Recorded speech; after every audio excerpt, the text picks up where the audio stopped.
pagi-pagi ini udah PPKM level 4 yang ke 3 kali ya.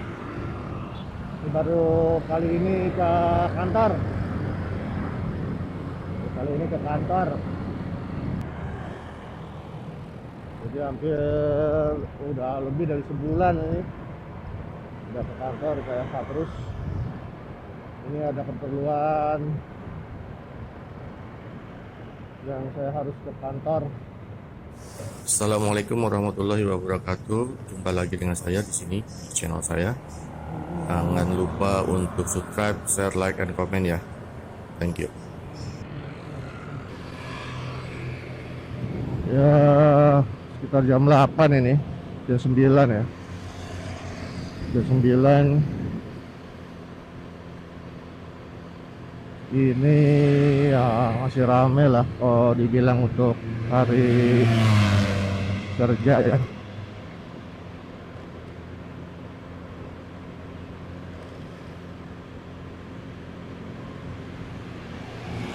Ini biasanya ada blokade di sini nih, penyekatan. Ini insya Allah nggak ada lah.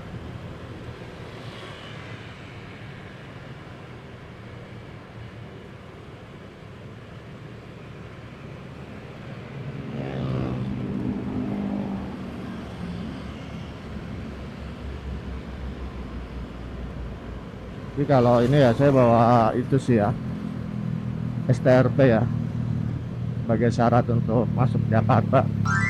Saya juga udah divaksin, mudah-mudahan bisa kalau ada penyekatan bisa lewat, karena ada kebutuhan untuk ke kantor yang nggak bisa lewat online.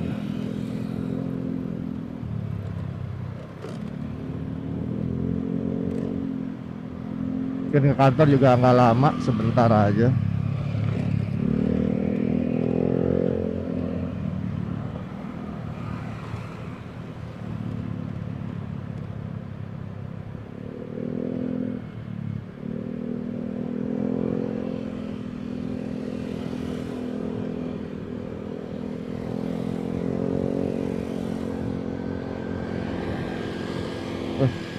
Sarung tangan.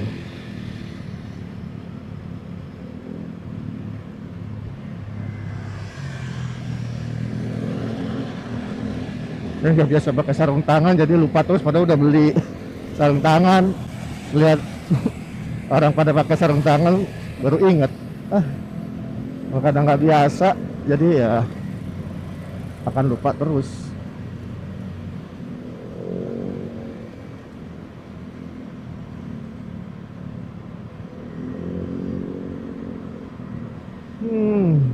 Oke, sejauh ini lancar. Tidak ada hambatan. Semoga sampai kantor lah. Oke, ini saya cuma mau ngasih pendapat pribadi aja sih ya mengenai PPKM. Saya sih pembatasan itu setuju, ya kan? Pembatasan setuju.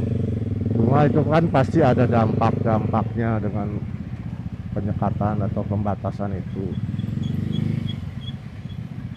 Sebenarnya juga yang terdampak itu bukan hanya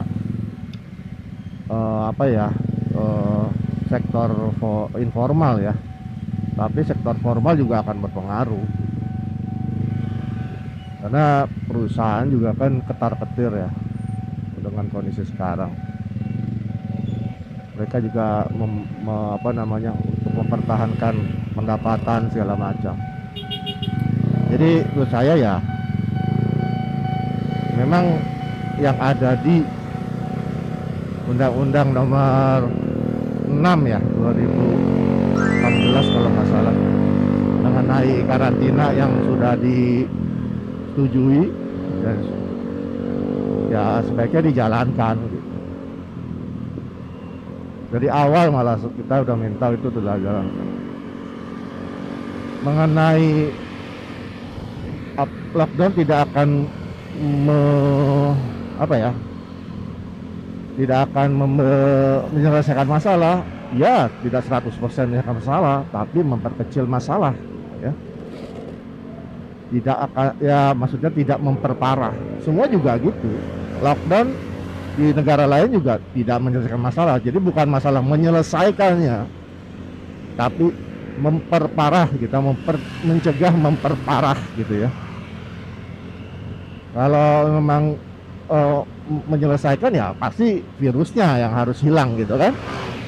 Tapi bukan itu masalahnya. Tapi gimana kita memperkecil dari awal. Karena kalau dari awal kita sudah mencegah dengan benar, insya Allah tidak berkembang terlalu jauh, tidak berkembang terlalu jauh dan makin besar. Itu sih. Karena memang dampaknya ini juga besar dari sisi ekonomi. Ya kita memang harus milih antara ekonomi atau kesehatan dulu. Karena ekonomi tanpa kesehatan juga nggak bisa bekerja. Coba kita gitu ya, bekerja nih, terus sakit. Apa kita bisa bekerja? Tidak.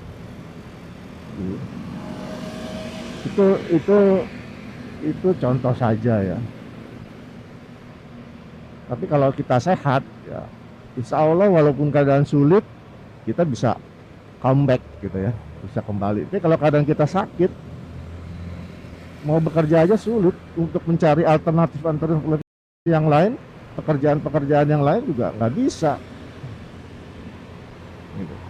Itu analogi yang saya gunakan gitu ya. Mungkin ada yang berpendapat lain, ya tidak masalah, kita kan saling berpendapat ya, kita saling mengemukakan pendapat kita gitu mengenai ini gitu loh. Ya ada penyekatan, tapi ya kita lihat aja ini ada masalah nggak ya, mudah-mudahan nggak ada.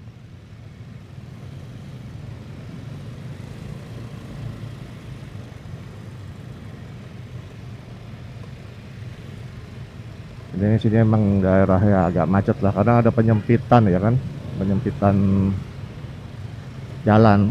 Jadi tadinya awalnya besar, sekarang jadi kecil gitu, dibagi dengan yang ke atas, apa namanya, yang disebut jembatan tapal kuda ya. Ada pembatasnya, apa, berkurang. Harusnya sih ini ditambah 1 jalur lagi gitu, supaya lebih lebar. Oke, saya ambil yang lurus saja, lebih santai. Saya bisa ngambil kanan, tapi saya ambil yang lurus saja.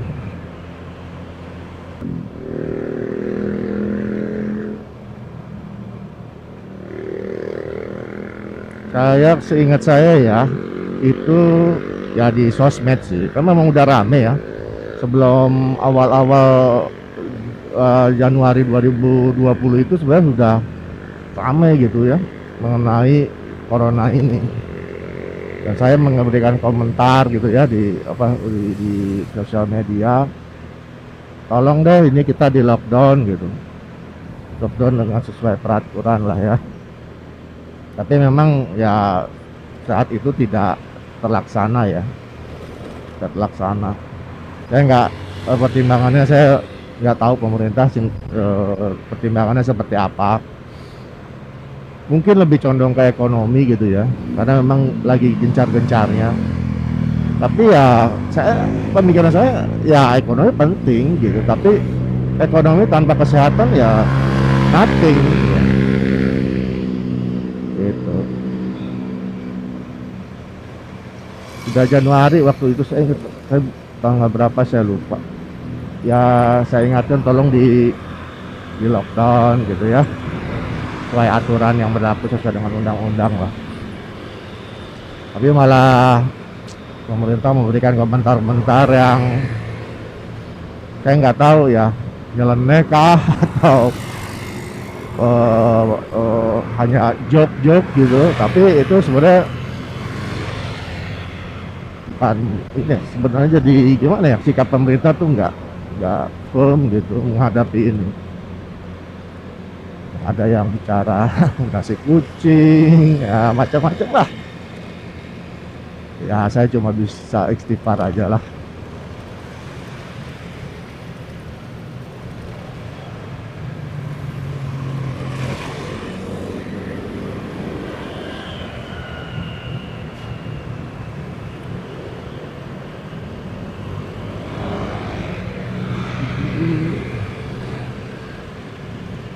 Mudah-mudahan ekonomi bisa bergeliat lagi dalam kondisi seperti ini, tapi ya tetap ada kekhawatiran ya, karena ini istilahnya bila dibilang ya nekat gitu, karena ya dalam kondisi seperti ini kita masih terpaksa bekerja ya, terpaksa bekerja ya. Memang misalnya aparat menjalankan tugas gitu ya, ya kita sebagai kepala keluarga juga menjalankan tugas gitu. Jadi agak susah kita menjalankan keluarga juga menjalankan tugas mencari nafkah ya, karena walaupun pegawai ya tetap kan dinilai ya, dinilai agar kerjaannya tetap berjalan gitu loh. Dalam kondisi gimana seperti ini, bagaimana ini tetap operasional perusahaan tetap berjalan gitu kan ya. Perusahaan juga sudah investasi Pak kan, yang harus kita mensupport yang work from home itu kan juga cost gitu ya.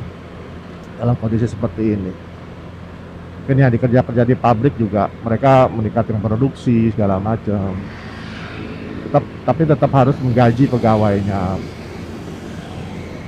Apalagi yang informal gitu, itu lebih berat lagi karena mereka mencari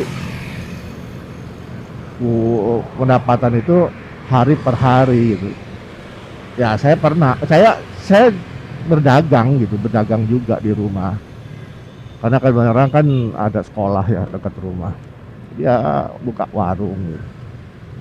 Dan dulu juga saya belum bekerja gitu ya. Berat memang, masukan tuh hanya awal-awal itu nggak sampai 50.000 omset itu ya, belum modal, paling kita bisa makan 5 sampai 10.000 anak sekolah. Susah aja deh, berat. Ada ya, tahu lah ya, kalau warung di kampung itu banyak diutangin gitu, itu yang berat gitu sebenarnya.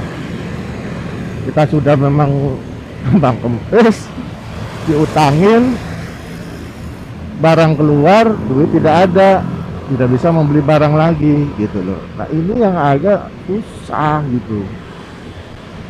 Dan pada saat ditagih, wah tarsok, nah, udahlah bangkrut. Pandemi kayak gini juga berpengaruh ya, karena sekolah tutup ya kan, online semua, nggak ada yang masuk sekolah, jadi ya terpaksa warung pun ditutup gitu ya, warung ditutup.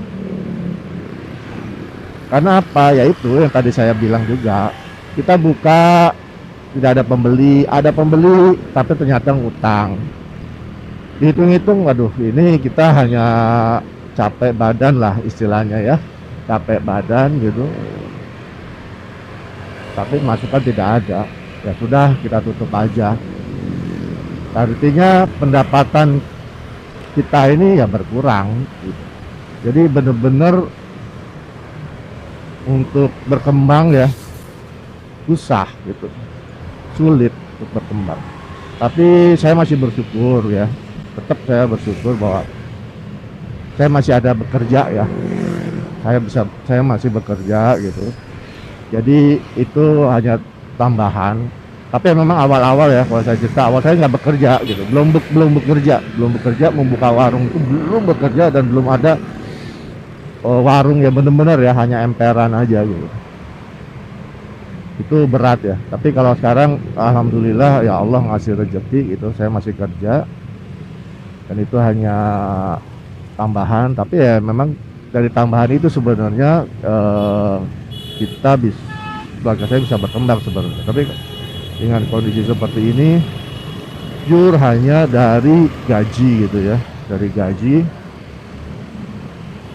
alhamdulillah cukupin. Tapi memang alhamdulillah aja kita mah, karena memang anak semuanya sekolah ya, yang SMA 2 gitu ya, kuliah 1, jadi harus dicari lah gitu pembayarannya, karena kan sekolah nggak masuk tapi tetap bayar ya gitu ya, full ya, nggak ada diskon gitu, nggak ada.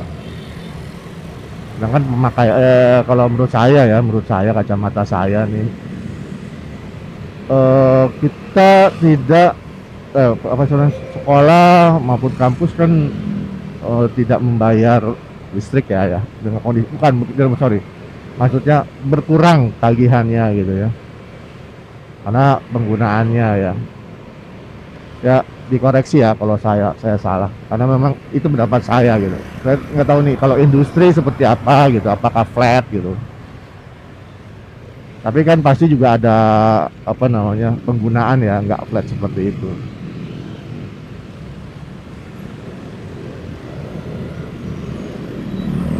Nah itu kan juga berkurang ya. Terus yang lain-lain juga, operasional gedung segala macam juga akan berkurang menurut saya. Tapi kita tidak dapat diskon. Nah itu kendala juga buat kita gitu. Sedangkan pendapatan kita pun flat, dia malah berkurang ya. Berkurang. Seperti awal-awal dulu pandemik juga kan, THR itu perusahaan mau nggak mau membagi 2 ya, jadi 2 kali dibayarkan. Jadi ya seperti itulah kondisinya.